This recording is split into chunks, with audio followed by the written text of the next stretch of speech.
Pre 15 dana svedoci smo bili vrlo drastičnog izražavanja nezadovoljstva.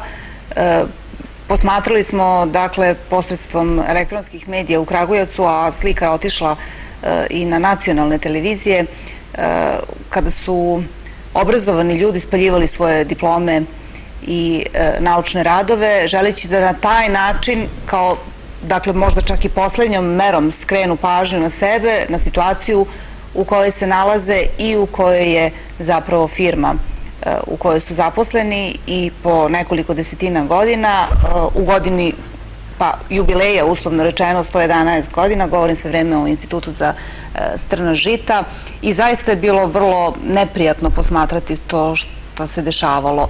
I kakav je bio odgovor i na tu drastičnu meru? Pa vidite, ministar je u jednoj emisiji rekao, kaže, oni su spaljivali kopije diploma. Čovjek ništa nije razumeo. Mislim, zar nije razumeo snagu te poruke gde su naučni radnici, znači, a mi smo svi, valjda, ja verujem, svi svesni šta znači nauka za jedno društvo. Ako nemate nauku, vi ste onda samo jeftina radna snaga. Plate vam ne prelaze nigde 200 € u zemljama koje samo prodaju rad. I ako te ljude ne podržimo, da oni žive makar pristojno, a ne da im kasne 10 meseci plate. Znači, ja prosto ne znam kog će ovo društvo da podrži. A sad moram ovako da kažem, ministru očigledno draže... Samo recite ko ministru? Ministru Đeliću, ministru nauke, da. Njemu je očigledno draža nauka u Sjedinim državama. Jer evo na YouTube-u možete da vidite kako on obelizi naučne institute, Harvard, MSC u Bostonu i tako u Americi. A bio je na 300 metara od centra za strna žita i nije imao vremena da se vrati, stalno žure.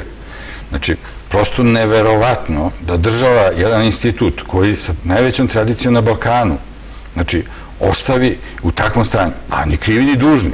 Znači, prosto plaćaju neke cehove kad su bili organizovani na nivou države, a na kraju država ima potpuno tu odgovornost, postavlja im upravu, skupštinu, direktora, i ona je odgovorna kako to radi. Pa i ne trebaju ljudi koji se bave naukom da se bave upravljanjem preduzeća. Njihovo je da rade svoje, da se rade svoj posao. Oni koji ih prate, da ih prate. Ja mislim da su oni svi to radili. Evo da sada imaju neku promociju 3 novih sorti pšenica. Mislim, pa umesto da se time ponose, ministar nema vremena, ali ima vremena za MSC i Harvard, i mislim da je tu onda jako veliki problem. Mislim da ti ljudi su s pravom izrazili svoje nezadovoljstvo. Metod koji je izabran, zajednički smo razmenom ideja dogovorili i mislim da je to urađeno dobro.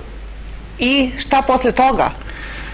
Dakle, spaljivane su kopije, eto, rekao je ministar, dakle, doktor Ivanović, su spaljivali kopije dokumenta svojih, ali šta dalje? Kakav je odgovor? Pa, mislim da nekih pomaci su napravljeni, u smislu da su oni nešto novca dobili, da su nešto malo od plata, ali trajno rešenje nije nađeno. Mislim da su zahtjevi tamo sindikata bili jako dobri, u smislu projekcije budućnosti tog instituta, svesni da na tom prostoru je teško i nemoguće u stvari da se održe, da treba napraviti neki zajednički plan kako ići, kako produžiti život tom institutu.